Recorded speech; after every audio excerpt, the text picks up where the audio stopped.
Hi, this is Heidi. Welcome back to the Hot Dish.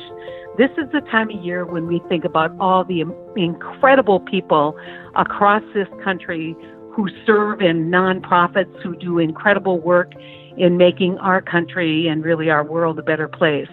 So, in this episode, each one of the board members talks about their favorite charity and what makes that charity so special in their lives. So, Melanie, I know that your entire life pretty much has been dedicated to the kids of North Dakota, and you've done such a tremendous job in raising awareness, especially on issues like trafficking in North Dakota. But you also serve on the National Runaway and Homeless Youth Board.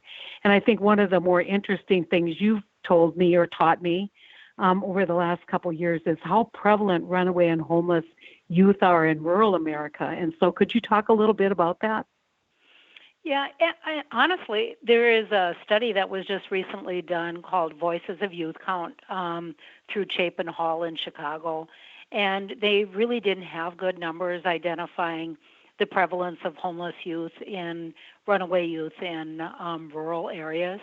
And that study is really quite fascinating because what they found is it's every bit as prevalent, if not more, in rural areas. It's just that you don't see the youth because they do what we refer to as couch surfing, meaning they just hop from one person to the next home or find a place to crash, and so they're not as prevalent out on the street where you can see, street youth living homeless or on the run. They're moving from one person's house to the next. And as you can imagine, that exposes them to, more vulnerability and exploitation. Absolutely, especially if someone feels like they can take advantage of someone with the argument, hey, listen, I'm putting a roof over your head, so you're going to have to engage in whatever behavior you want to engage in. And we know that for many runaway and homeless youth, that's the entrance to being trafficked. First, you see this idea of kind of what you might call, protection sex or people exploiting kids and then eventually exploiting them for sale. And, it's amazing because people ask me all the time about what's going on in North Dakota with trafficking. And I always want to remind people that, this is something that we have in a state as small as North Dakota. Can you talk a little bit about your trafficking program? So our trafficking program, and before I really go into kind of what we're doing, I want to draw attention, especially as we're talking about rural areas. So in rural America, we have a lot of kids couch surfing and probably engaging in survivor sex, which is, as long as you're putting a roof over my head, I will basically engage in sexual activity with you. And we know that for a lot of youth across the country and even in North Dakota, that's the beginning of that trafficking pattern. And you, over the last several years, have run the youth trafficking program. Can you talk a little bit about what you've seen in terms of transitions and what you've seen in terms of trends in trafficking in a small state like North Dakota? So more and more as this program is fairly new, and in terms of getting everybody up and trained and understanding what to look for, it's become very clear to many of us in the youth service field how much has been missed, and how much it's always been there, and we just weren't asking perhaps the right questions or understanding the full extent of the complexity of the problem. And what we are finding now is that as we're learning how to build relationships and engage youth in without judgment, just kind of talking about what it's taken them to survive or what it's taken them to be able to make it on the street, we are discovering much more that youth are being exploited and exchanging sex for a safe place to sleep for the night. Safe would be, maybe exactly. maybe warm and yes. Maybe warm and not wet, but certainly not safe. And exactly. so, how do you kind of rate the challenges of providing treatment and recovery for youth victims of human trafficking? Well, some of our greatest challenges right now is systemic. It really has to do with that the system, the child welfare system, the child protection system is just trying to get up to speed with, it hasn't been that long since runaway youth were considered not criminals or not placed in secure lockup detention because they were running away. So we are not all that far away from that if you really consider that. And so now as we move into kind of other ways they've been exploited, there's still some of the systemic challenges that say, how do we make certain that we're not harming them in the process by, when they are picked up and brought in, that they're not being placed in a place that they perceive to be punishment or negative towards them in terms of, because a lot of our youth are really escaping very bad situations and home lives. And in some of the cases, in a fair percentage of the cases that we've had, they've been trafficked right out of their home. Yeah, and so they're I think escaping that. Yeah, I always say, Mel, that this idea that it's Laura Ingalls Wilder who has this perfect home life with Pa bounding through the prairie and someone scoops her up, that's not typical. I'm not saying it could never happen, but it certainly is not typical. These are usually pretty vulnerable kids to begin with who already have this sense, maybe already were victims very young of sexual assault and have this sense of kind of looking for love and looking for purpose and really get in this life, not by any kind of conscious decision, but by necessity or by just, trusting someone too much. And then that trust, when it's broken, again, that's got to be an incredibly difficult cycle to break, given what happens with the consequences of childhood trauma. Exactly. And I think that for these youth, they don't, the language of trafficking is so foreign to them that they don't see themselves as fitting a word that's called trafficking. It's like, this is what my life is like, and this is what it's been like. And a lot of them blame themselves for, and there's a lot of shame involved. So, it takes time to build those relationships. And, one of the struggles go ahead. Yeah, no, I was going to say, so Mel, you've been doing this a long time. How much trafficking do you think you've missed over the years just dealing with runaway and homeless youth I think, and the things that they've been through? I think to answer that, I think I'm going to have a better idea in about 4 or 5 years, quite honestly, because just what I've seen, we really started our trafficking work about 4 years ago. And 4 years ago, it just started out as we need to be trained and we need to train professionals. And now we don't have enough shelter to shelter even the youth that are coming in. And so give folks, this is a national podcast, and I'm sure people are curious about WOW in North Dakota. How many victims of trafficking do you currently have on your caseload now? Well, we have 2 offices. So we have an office, but we're running a statewide trafficking program. So right now, I would say that we probably have about 30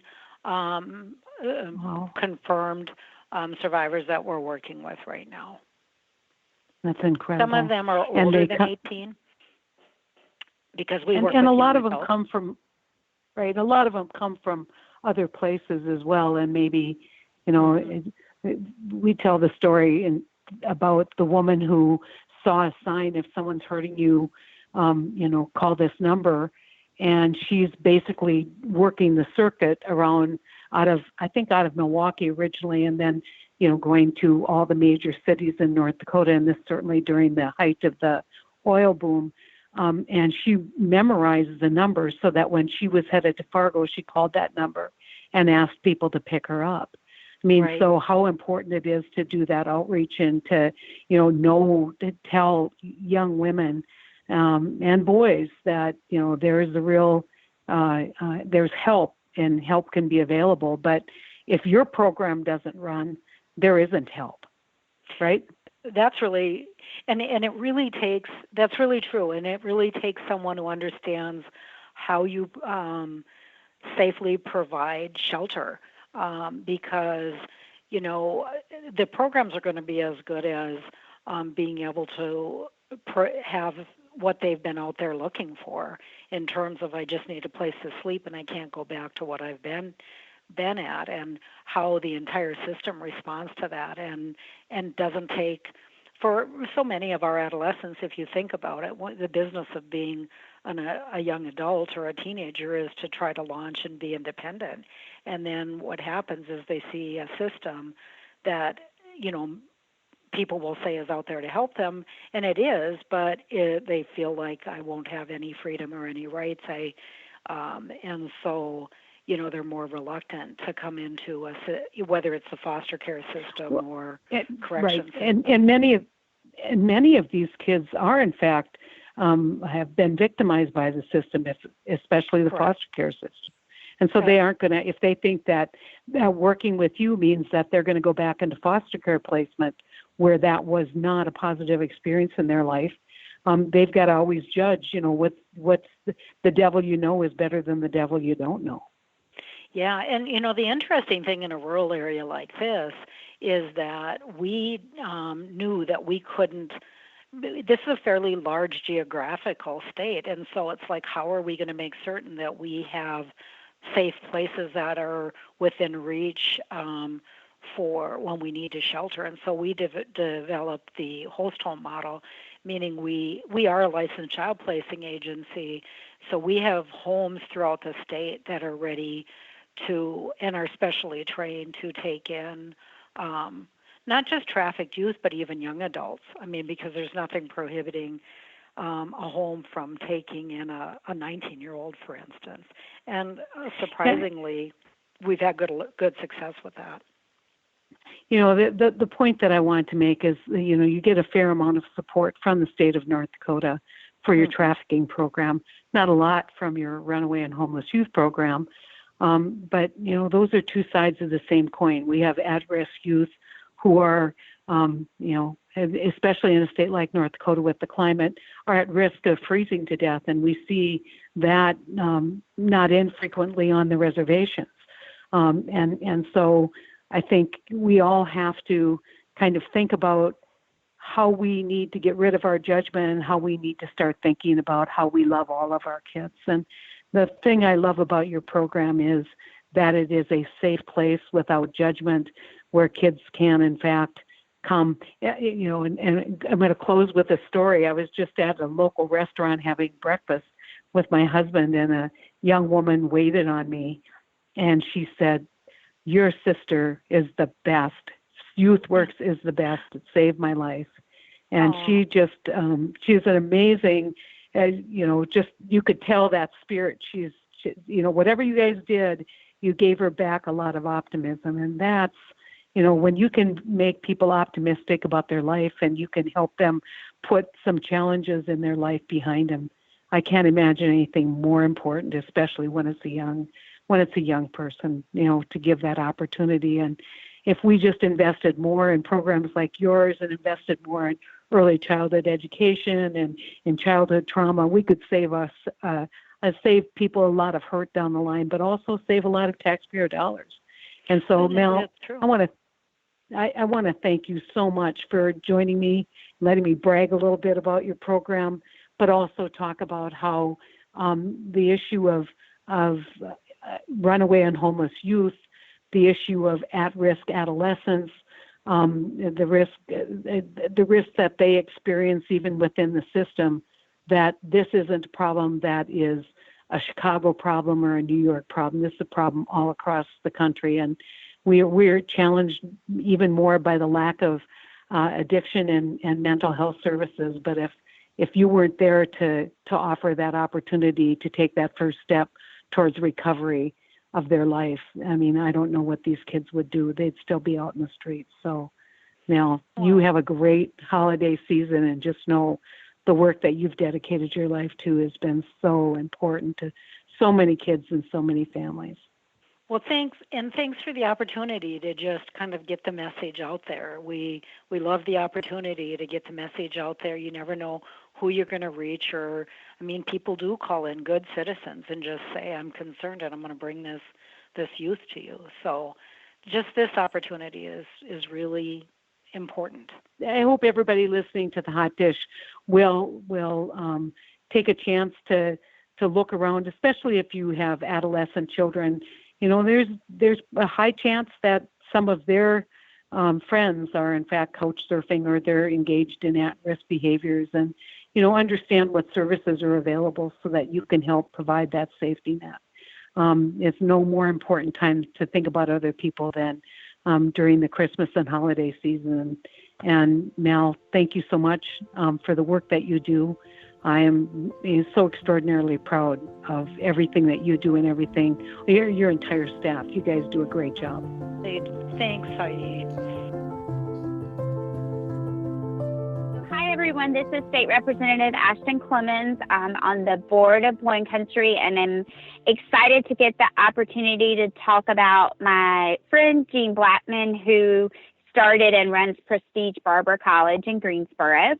And when asked for a nonprofit that I wanted to highlight, Jean was the first person I thought of, because I think all of our lives should be about how do we use whatever we've been given to help people improve their lives in whatever way we can. And Jean's a perfect example of that, because he has used his own story to help people who have certainly made mistakes but want to be able, he uses all he can to help people who are ready to try and improve their own lives have a way to do that on their own. And Jean does that by he himself is a barber, and being a barber helped Jean improve his own life. And then he started Prestige Barber College for folks who, a lot of them are coming out of the criminal justice system and needed a way to provide for their families. And he knew that being a barber and an entrepreneur was a way to do that, which kind of circumvented all of the barriers we put up to people who are trying to reenter the workforce after serving their time. And so Jean started a barber college where he helps people get their license to become licensed barbers. But more than that, he uses that barber college to improve our community in so many different ways. Jean works in our local schools as a role model to students. He works at the Interactive Resource Center, which is a day center for people experiencing homelessness, and he goes there and interacts with them. And early this session, I spent a Saturday morning in Jean's barber shop. From his barber chair and through his barber college, Jean builds relationships with people in the community who trust Jean when they may not trust anyone else. And so conversation by conversation, Jean helps everyone around him live a better life. And I'm so happy to get to highlight him. Like she said, my name is Jean Blackman, and I had gotten into a little trouble when I was about 16 years old. And because of all the missing school from court dates and things of that nature, I had dropped out of school, got my GED, and I went straight to barber school. And one of the main reasons was because at 17, I was trying to apply for a job at various businesses, and no one would hire me because of that criminal background. And so I dropped out of school, went to barber school, and it was no looking back from there. The barbering industry actually saved my life. And because of that, I wanted to provide an opportunity for others in my community to become an entrepreneur through the industry of barbering and to change their lives and get on the right track through the industry of barbering. So that's what we've been able to do, excuse me, for the past 8 years. We opened in 2011, December. And so we are celebrating 8 years of hard work and changing lives. Thanks so much for listening to Jean's story, and I hope it can serve as an example that all of us can use our lives to improve the community. He's certainly that to me. One Country Board wishes everyone a happy holidays, and we are all ready for 2020 when we can keep trying to move our state and country forward. Thanks.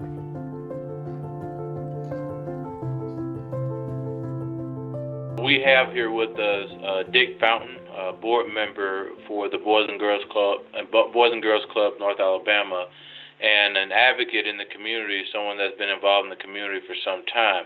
And so, Dick, if you will just talk about the Boys and Girls Club and what you do as a board member and how impactful the Boys and Girls Club is in North Alabama. Okay, we've been, this organization's over 80 years old here in Huntsville and has expanded into Limestone, Jackson, and Morgan County, as well as being here in Madison County. And we serve about 1,200 kids a day on average, have an after-school program and summer program as well, focus on total youth development strategy for our members. And, Anthony's been just really supportive of the club and the kids, and he used the word advocate describing me. I mean, that's one of the key roles he plays, is being an advocate for and a role model advocate for our youth, and has been able to help us with some resource development, with some funding from the state through the education department, and in some other areas, but also we've been able to leverage off his support to gain some private resources here in the community as well. So the Boys and Girls Club for me is an easy choice, because I see the impact that the Boys and Girls Club is making on the community, especially those that are less fortunate, that are in low-income areas. It provides them with a safe haven, also give them an opportunity to be able to dream bigger and be able to interact with other alums of the Boys and Girls Club, those that have gone through the program before and that are successful today. And so it gives them an opportunity to really dream big and really follow in the footsteps of those that have come before them. And listening to the testimonials of the individuals that have gone through the Boys and Girls Club, it kind of makes you stop and think, and am I doing enough? Because this organization has meant so much to the folks that have gone through the program, and they actually attribute their success from going through the Boys and Girls Club. And so for me, I see the work and the impact that they're having in this local community. Giving kids an opportunity, whether it's after school program or summer programming. Keeping them out of harm's way, because we know that when our young people are out of school and they don't have anything to do, sometimes they get in a little trouble. But I would say the Boys and Girls Club has even the programming that they offer is very impactful. Whether it's helping a young person with their homework or workforce development, they've added a component to the Boys and Girls Club that speaks to workforce development for, I think, 16-year-olds. And really connecting them with the workforce. And so, there's a lot of things that the Boys and Girls Club offer that, I think that's really filling the void in the community. And so for me, the Boys and Girls Club is one of my favorite charities, and I'm, on board 100%, and I advocate and talk about them everywhere I go, and encouraging other communities around the state that may not have it, especially in our rural areas. Speaking to encouraging them to get a satellite campus of Boys and Girls Club, and that's something that we're working on in some other areas of the state, particularly in my hometown, which is very rural. And so, but thanks to folks like Dick, I've been able to connect with people throughout the state to continue to spread the good news of the Boys and Girls Club and its effectiveness. So it's hard to even describe the relationship that our staff members have with the kids, with the youth that come in the clubs, but I mean, they're just surrogate parents in a lot of cases to the kids, and their relationships that last many, many years. We have staff members that have been with us for over 20 years, so they've seen a lot of youth grow up and have maintained the relationship all the way into young adulthood. And the programs speak for themselves. We focus on 3 core areas, which are academic achievement, partner with the schools and are in the schools and have teachers in the Boys and Girls Club. We have a great relationship with the education community. Then we have character and leadership, which we have a great Youth of the Month, Youth of the Year program, work with the kids on speaking and etiquette and just all the things they need to be successful in life. And then we have the healthy lifestyles component where we feed, the kids get a meal when they get to the club in the afternoons. We focus on healthy snacks and nutrition, education about that, as well as fitness and, wellness type activities. So it's a very holistic youth development program that we run. But once again, the relationships that the kids develop with each other and with our staff members and volunteers and community support is just really a great program to help families, providing the after-school care and summer programs so the parents can work. And like Anthony said, we focus on inner city youth and areas of rural poverty that face all the challenges out there that go with that. But Boys and Girls Clubs, it's a great program for all children and youth to have the opportunity to participate in. Hello, everyone, and happy holidays. I'm J.D. Schulten, a candidate here in Iowa's 4th District, Congressional District, and a One Country member. And I'm here today with Angela. She's the Executive Director of the Voluntary Action Center and who runs the Meals on Wheels program. Angela, can you give us a brief background of your organization and the important work that you're doing here in Iowa? Sure. The Voluntary Action Center of the Iowa Great Lakes here in Northwest Iowa was created over 40 years ago to match volunteers with people in need throughout our area. Our main program, as you said, is providing Meals on Wheels to our homebound seniors. What we've found is that rural older adults living in the United States face unique and persistent challenges such as transportation, fragmented delivery and financing of care, and social isolation, which affect their ability to receive necessary supportive services and caregiving. Older adults in rural areas report higher rates of falls, obesity, smoking, and physical inactivity, while engaging in lower rates of preventative care like health screenings and flu vaccines. So Meals on Wheels provides not only a meal, but we provide a service that allows seniors to live independently in their own homes, making sure they don't feel isolated and terribly alone there. We provide the only contact that many of our recipients have with another person all day. These seniors are our neighbors, our former teachers, police officers, nurses, farmers, and store clerks. In my county in Iowa, our population of people over the age of 65 is 26%. Yep, 1 in 4 of the residents in my area is over the age of 65. So we serve about 6,500 meals each year to our homebound seniors. That's amazing. And one of the reasons I'm so fortunate that we connected. One of the reasons I'm particular interested in Meals on Wheels is because of my great-grandmother, and she was a recipient, and I just knew how much, especially when you mentioned that the contact, the food is one thing, but the personal contact is such a big deal to a lot of these rural older people, and it's near and dear to my heart. So I am so grateful for what you guys do and for folks like yourself, and I encourage everybody to get active somehow. And if you're interested in getting more active with Meals on Wheels, how would they go about doing that? Well, I'm always looking for ways to get the word out that we're having a very real issue getting new volunteers. Like our nation's population, our volunteers are aging as well, and our churches are stretched to the limit with charitable giving. So if you're listening and you do want to volunteer, I can be reached at 712-336-4646.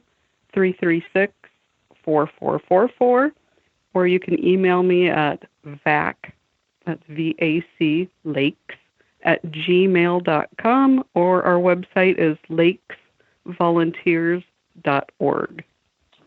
Wonderful. And one of the things that I don't think gets talked enough about is its service, and that's one thing our campaign is trying to do, and not just. We eventually will ask for people's votes, but I think it's about giving back to people as well. And so I would love to continue on this conversation, and would love to help the Meals on Wheels in my district or my area down here in Sioux City. But I just want to say thank you again, Angela, for taking time to talk to us, and thank you for all the work that you're doing. Yeah. So with that, I just want to wish everybody a happy holidays. I'm here with my dear friend Steve Camilleri, the director of the South Bend Center for the Homeless. Steve, how are you? I'm doing well, Senator Donnelly, and everyone here at the center is doing well, and they send their best regards to you. Well, they are dear, dear friends of mine, and particularly today, I wanted to talk about the center's homeless center for our veterans, the Robert Miller Homeless Vet Center, and all the work you do for our veterans. Would you like to tell us a little bit about it? What exactly you do at the Homeless Vet Center for our veterans who have served our country so well? Absolutely, Senator, and I do want to start with thanking you, because you were there for us from the very beginning when we were trying to get the VA funding. You fought for us. You sent letters of support. We were able to open up in January of 2012, and since that day, almost 8 years, we've served 444 male veterans who have been able to live at the center, and 75% of them, 3/4 of those guys, have received permanent supportive housing, which is really what we're trying to do. We're trying to get these guys into housing, and our Robert L. Miller Vet Center is a bridge during that time when they need to come here, when they're, pretty broken, going through some tough times. They need the support, they need the case management, they need the programming, they need all that the VA has to offer. And then we're able to get them back on their feet, and it's been just a great program. And again, thanks for being there since day one for us. Well, it's been such a privilege, and like you said, what this does is get our vets back on their feet. These are people who served our country, who put their lives on the line, and the folks you have there, they work every day to try to put things back in place for our vets, don't they? They sure do, and I know you and I both share the sentiment, as so many do, that no one should ever experience homelessness. It's just unjust, but particularly our veterans who've gone to battle, have fought for our freedoms. When we see them, it's just something that should never occur, and that's why we have a veterans amnesty program here, and we have had functionally zero homeless veterans in the South Bend community for the past 5 years, and it's just been through the effort of so many that have made that possible, that we get those folks back into great housing, safe housing, affordable housing.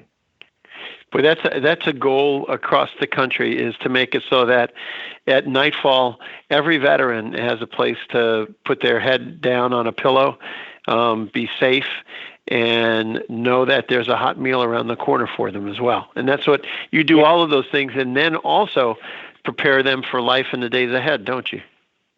Yeah, we're certainly doing. I think of one of our great programs called DRIVE, Developing Readiness in Veterans Experiences. It's a program for our veterans. We're proud to be supported by Brady Quinn, who went to school at Notre Dame. He has his Third and Goal Foundation. So folks like Brady, members of the community who do programs like Bears in the Air, Get Wet for a Vet, all of these great programs to support our veterans so they don't ever have to spend a night out on the street. And we have our great Miller's Vets Color Guard, as you know, which gets our vets really feeling proud to be at services in the community, whether it's parades, funerals, starting of sporting events, to present those colors, dress in their uniform, and they're so proud to do it. And we're thrilled that that's been in its 8th year as well. Well, we want to give a shout out to Robert Miller, a legendary veteran, a legendary member of our community who in many ways through sheer will was able to get all of this done. He sure was. He's a World War II hero. And as you know, Joe, he would have been 99 years old on December 5th, but for his passing this May. And we're so grateful. We're so grateful to Robert L. Miller and to his family and to you and your family, Joe, for all the support. Well, thanks. And we both know that Robert Miller would be inspecting the color guards' uniforms to make sure everything was correct before they headed out the door. Thank you so much, Steve. Every day you make people's lives better, and we want to wish you and your family a Merry Christmas and a wonderful holiday. And thank you for doing God's work for our veterans and for our community. Thank you. Thanks for the support. Merry Christmas to you, and Merry Christmas to all of our veterans.